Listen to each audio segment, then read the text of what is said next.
Good afternoon. Amy is going to be our speaker today. She spoke to us a couple times before. She is a corporate trainer and speaker. Today, most people know her as a social media evangelist, but she also, over the last 6 years, has spoken to dozens of groups, taught hundreds of people how to use social media for marketing in their businesses.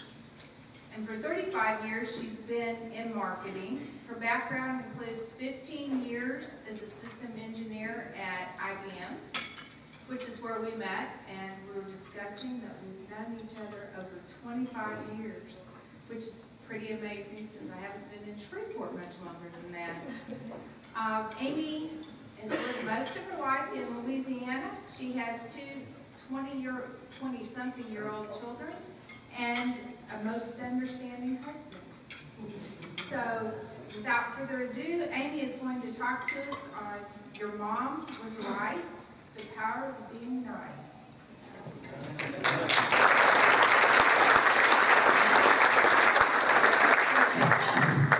Get the squares in the right place. Y'all, I have won a Global Parenting Award twice. Yes, that's right. I am the world's meanest mom. Yes, I am. From those chuckles, I'm guessing some of y'all might be one of the world's meanest parents. My children couldn't get a cell phone until they got a driver's license. When they went to spend the night at a friend's house, I would call the mom and make sure the mom was there. When they went to a movie, I dropped them off, made them run inside, asked the gal at the desk what time it got over so I could be sitting there. When I dropped them off at a party and I'd walk up to the door with them, oh no, just to make sure the parents were home through the 9th grade. And my kids couldn't watch TV at night at all during the week for years. So I know some of y'all are with me, and this thing that says you're a bad mom really makes us maybe more of a kind of a good mom. Raising kids is hard, and most of us in this room have probably raised some kids. Some of y'all are just starting to raise children. But you have a lot of things that you have to teach these kids about responsibility, about opening the door, and please and thank you, and the manners. And you just hope that some of what you teach them rubs off on them. We hope that the things we share with them, they keep with them forever.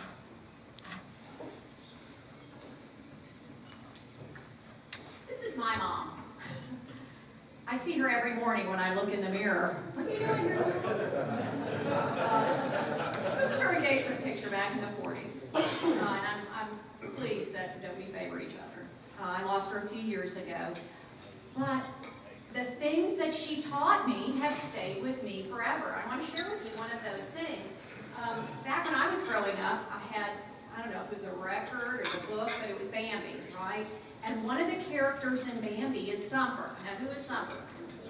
He's the rabbit. And the rabbit says, if you can't say something nice, don't say anything at all. He says don't say nothing at all, but don't say anything at all.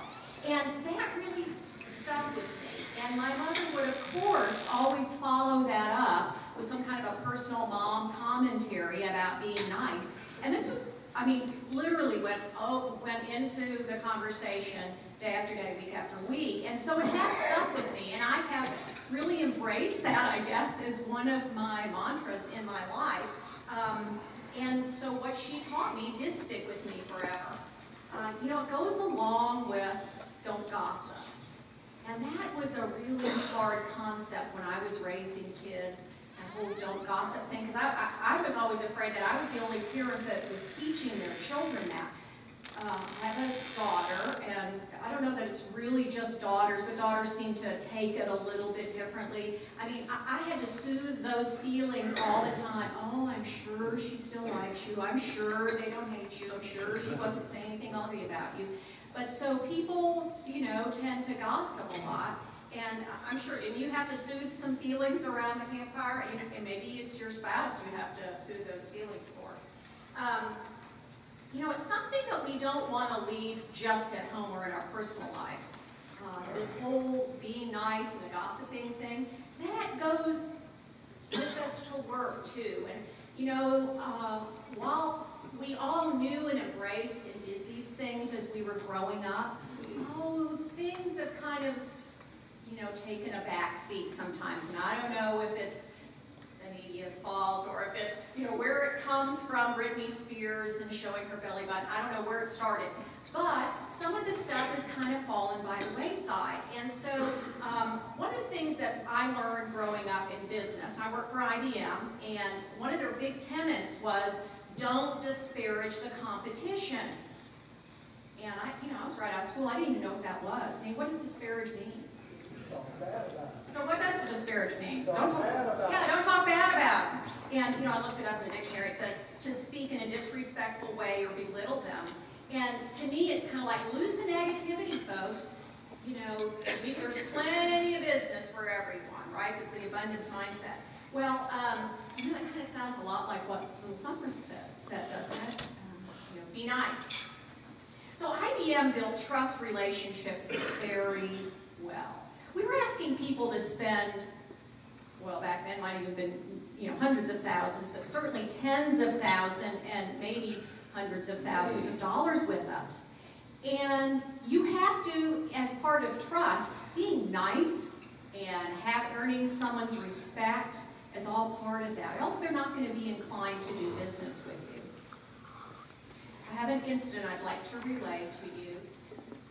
Way back when, in those early years when I was working, I covered 16 or 18 different school districts, and I had a school district that I sold a lot of computers to, and the guy that bought them is in one of the departments. I considered him pretty much a good friend, and we'd sit and visit and drink coffee and schmooze, just kind of like he did.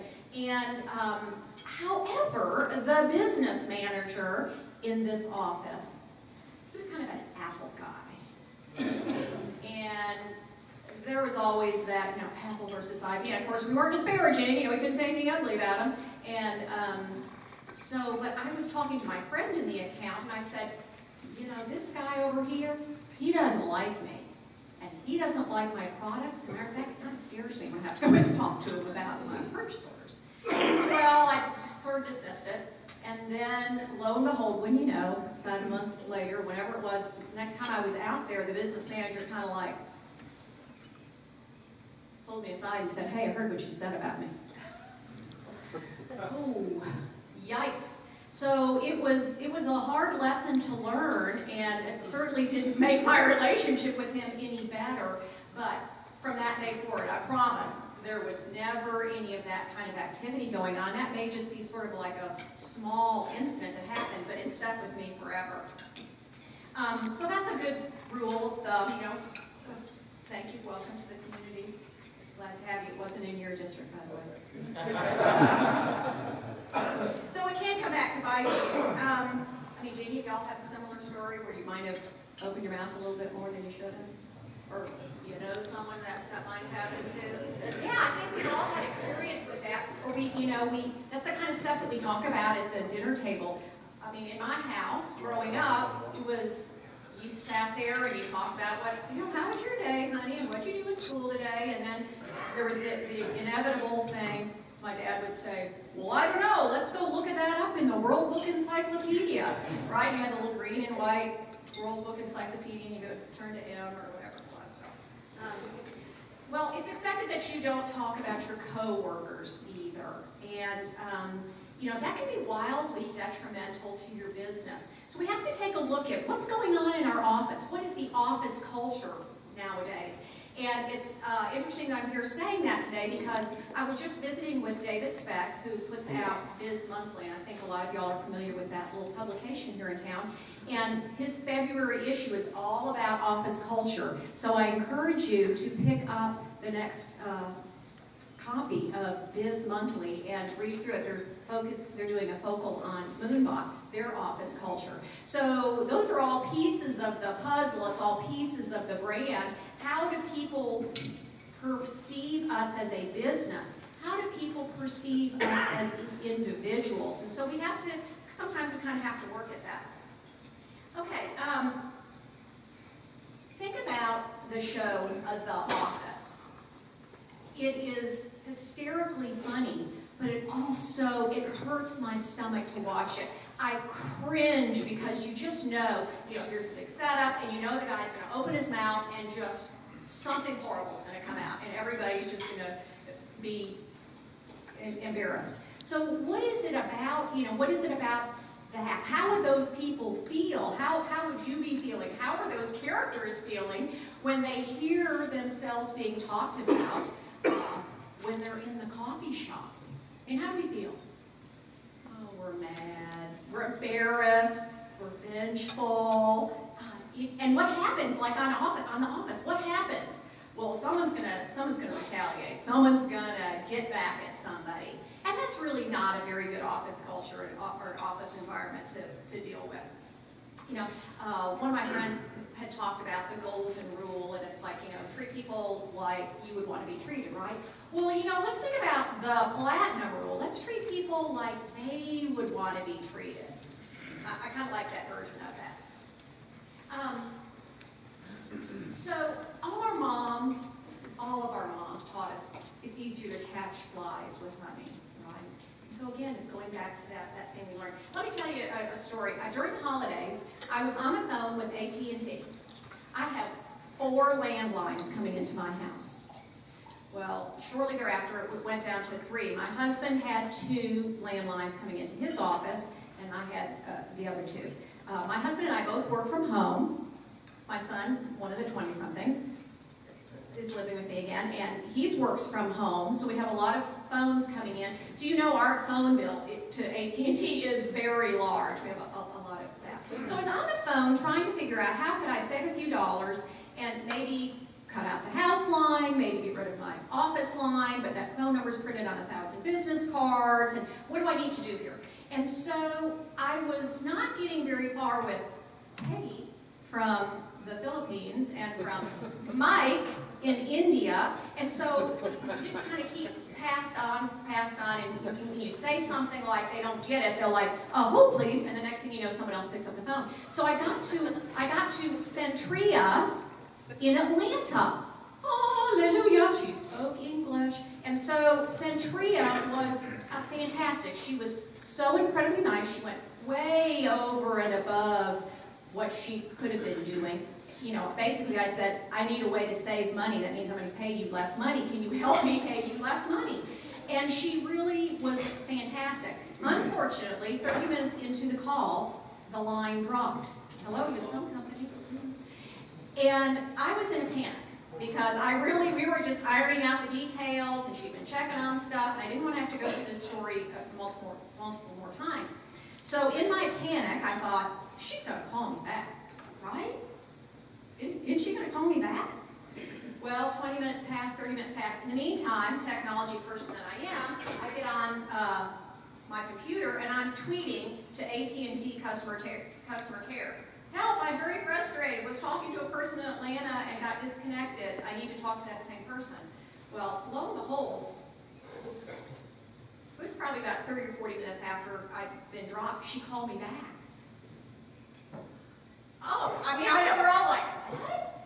Wow, that's fantastic. It was fantastic. It was so impressive to me that I got back on Twitter and I sent out a little tweet and I said, Centria in Atlanta rocks. She deserves a raise, a bonus, or at least a pat on the back. Many thanks for her service. How many Centrias can there be? So I didn't know what her last name was, but I wasn't even sure how she spelled it. So they tweeted back and said I can make sure her manager is aware. Awesome, isn't that great? So it's kind of a shame when we are surprised when there's good customer service. You go to the drive-through. You've been to a drive-through? It's kind of like go to the good Taco Bell or the bad Taco Bell, or go to the good Wendy's. Because you know which one doesn't have such good service. I'm kind of surprised about that. It's just a training issue. Everybody needs to go through some of that same training, that nicety training, I guess. Wouldn't you rather do business with someone who's nice? Sure. And don't you think your customers would rather do business with someone who's nice? Okay, so close your eyes. I'll be all humor me here. Close your eyes. Else think of somebody. Think of somebody who is nice. Somebody who you look at and think, that's a really nice person. got this picture in your mind. What is it? So yell out some things. What is it about that person that you're thinking about that makes them nice? Understanding. Personality. They listen. Yeah, they sound happy. Body language. Yeah. Okay, those are all really good things. Those are things you can kind of train. A lot of those you can train. So do the people in your office exhibit those kinds of qualities? Do you exhibit all those kinds of qualities? I think about the people who I think are nice, and I think that body language was a brilliant one to say. They smile. They care about what you think. They're more interested in others than in themselves. For 20 years I've had a little thing on my bathroom mirror that says, choose being kind over being right. I'm embarrassed to admit that I have to remind myself that every day. Choose being kind over being right. And again, it's that same message over and over again. Okay, now don't think that I'm talking about a Pollyanna kind of attitude. Being nice doesn't make you a pushover, does it? No, it doesn't make you a pushover. I am not the person that wakes up in the morning and rolls out of bed smiling and chipper and happy. That couldn't be any farther from the truth. And some of you who know me probably know that's in fact the case. I am not that person. But I choose every day to become that person. I choose to not become all surly and negative. And sometimes it takes the recognition, it takes the work, it takes the emphasis, and reminding myself as I'm that person, get out of my way, you're right down the road, go, it's okay. It's not any big deal. So I have to constantly remind myself. I think that's all those little messages. I want to read something from an article that was in Forbes recently called 3 Ways to Help Yourself by Being Kind. There was an intro. It said, for our customers, we want our customers, him or her, to have a good experience, right? And that was the whole Centria thing. But here's the secret. Being kind also benefits you. Here's how. There's 3 things. First one, kindness begets kindness. People are often very kind. When you're kind, people are kind in return. This is my husband to a T. No matter how bad things are going, he's the catching flies with honey thing. My first instinct sometimes is, and his is, well, let's see how we can work this out. Okay? So kindness begets kindness. Number 2, kindness makes you healthier. Surprise. A study by Alan Lux shows that being kind to others has profound and measurable physical and mental benefits. Regular helpers, and he was talking about volunteers, regular helpers are 10 times more likely to be in good health than people who don't volunteer. There's an actual biochemical explanation. Volunteering reduces the body's stress, also releases endorphins, the brain's natural painkillers. Number 2, makes you healthier. Number 3, kindness makes you more successful. Woohoo! If you're kind on a daily basis, others important to your success are more likely to support you. You're more likely to be able to work with others to resolve roadblocks and difficulties. You're more likely to be seen as an effective leader. It's sort of like the opposite of what's going on in the office there. So kindness makes you more successful, and I love that again, doesn't make me pushover. I think people generally consider me to be an optimistic person. I just recognize this is my life. This isn't just a dress rehearsal for my life. And so I have a little short window of time when I've got to get all this stuff to happen. I strongly believe the less negative stuff you take in through your eyes and you take in through your ears, you don't have to process that and kick it all out the back end. So the news comes on, and what happens? Are we glued to it? Are we just listening to every little detail? Or do we just kind of get the gist of it and turn it off? So that's what I do. It's like, get the gist of it. I don't need to read about, I don't need to see all the picture, the whole commercial of the starving children or the, cruelty to animals. I just kind of get the gist and move on. I don't want to have to process it and kick it out of the back end.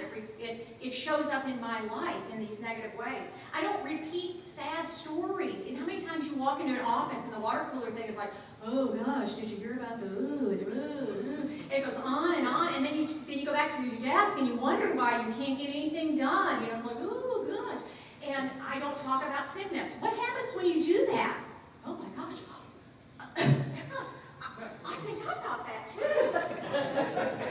mean, it's true. I mean, and studies will show you that when you talk about sickness, well, it's flu, I guess I'm going to get the flu. Well, I guess you're gonna. You know, but if you don't talk about it, you're very likely not. That stuff's not going to happen to you. Okay, men, and maybe some of you ladies, can you relate to this? Do any of y'all play video games? Let's see, a few of you out there. Okay, then I'll assume none of you play video games. My husband plays video games, and my son. This was a problem when my son was growing up. You know, it's like, how can you sleep after playing some of those video games? My mother didn't let me, you know, take in those pictures because she knew I'd process them and have nightmares. So here's what happens. My husband plays video games, and there's always it's the same story video game, right? You've got aliens, or you've got soldiers, or you have robots. And they're all trying to kill each other and get power or find the treasure or something. And so it's hours of this. So one night, it's the middle of the night, I hear this, you know, I'm like, honey, and he just screamed and jumped. So I finally got him, settled down. The next morning he said, honey, you had a really bad nightmare. What was going on? Well, I dreamed that there were all these people chasing me, trying to kill me. Kind of like garbage in, garbage out. So again, let's watch what we're taking into our lives. Okay, just have a few things I want to wrap up here with. I know y'all be cognizant of your time. I want to just mention one little thing about, since I am kind of the social media person, I want to talk about social media, being nice on social media. Because what I have seen, what I've seen is that people feel free to, they don't know me, I'll never see them, or it's no big deal. This is my First Amendment right to say whatever I want to out on Facebook or whatever. And when I joined social media many years ago, it was kind of like a line in the sand. My personal reputation is on the line. What people see, and this may be all anybody sees or hears or knows about me. And do I want that to be negative? No. And so, like during the last election, and any election, when everybody's like, well, that person, and on that side, you're an idiot if you like this person, and you're stupid if you like. And so I had to kind of, and I think a lot of us, well, you're unfriended, I'm not following you anymore. And so you have to kind of filter out the noise. But what I want to tell everybody is, just don't do it in the first place. It's like we all learned, again, one of those other messages, don't talk about sex, politics, and religion, in front of polite company. And so I try and take the message, and this is this is a strong message that we've got to get out to those school kids, right? Be careful what you're saying. People are watching you, and they're building an impression about you, and therefore an inference about your business. And so be very kind what you say on social media. Be careful about the pictures. You're at that big Mardi Gras bash, and you got that can of beer. It's like I told my kids when they were in college, you see that party pick guy that's coming around? You just do this, please, mom's watching. I don't want to see you holding that glass of wine in your hand. So we have to be very careful what images we're putting out there and the messages that people are seeing from us on social media. So, okay, in wrapping up, I just want to, in order to lower the level of negativity and ratchet up on the nice, I'm going to give you a few suggestions. 5 things I'd like you to try. Number 1, turn down the volume on the news. Really, if it's really important, somebody will tell you about it. But you don't need all the details. Don't take in that garbage. That's number 1, turn down the volume. Number 2, if you're with a group of people, maybe in your office, maybe at the Super Bowl party, we don't practice this at the Super Bowl party. If they start to gossip or get negative, because they will, sit back and keep your mouth shut. Right? Just, we were all learning this. Sit there. Or excuse yourself and go check your email. That's number 2, just don't participate. Number 3, every morning before breakfast or every night before you go to sleep, you get out your gratitude journal. You go buy a little notebook or, put it in your Evernote or tweet yourself something. Write down 5 things you're grateful for. And I can tell you, there are days when all I'm grateful for is I didn't get a bill. Or that it was raining, that we got some rain for the flowers. There are other days when I cannot stop writing because I have so much to be grateful for. And what I can tell you, and what I know for sure is this, that the more we're grateful for, the more we bring in, more goodness we bring into our lives. Do any of y'all do gratitude journals? Have you ever done that? Yeah, a lot of you do. So you know that's true. So number 3, a gratitude journal. Just express gratitude, however you can express it. Number 4, find 3 people each day to say something nice to, or to thank them for something. You know, more than the, lawless, more than that kind of a thing. But, you know, it might be the guy that takes your groceries out to the car, it might be one of the servers here at lunch, but just be a nice, sincere compliment, thank them. That's number 4. And number 5 is to smile more. And somebody over here, we were talking about what makes someone nice is, oh, well, they smile a lot. You know, you can hear a smile over the phone. You can hear a smile over the phone, and you hear a lot of speakers talk about, you know, put a mirror by your desk so when you're on the phone, you can be smiling and talking. And it's true. I guarantee you, Centria was smiling that day I talked to her on the phone. Guess what? I was smiling back as well. It makes a difference. Try it. Try it this afternoon. Get on the phone when you call someone and smile as you're talking to your wife on the way home. So just remember the things your mom taught you. Choose being kind over being right, and you'll be surprised at the power of being nice. Thank you so much.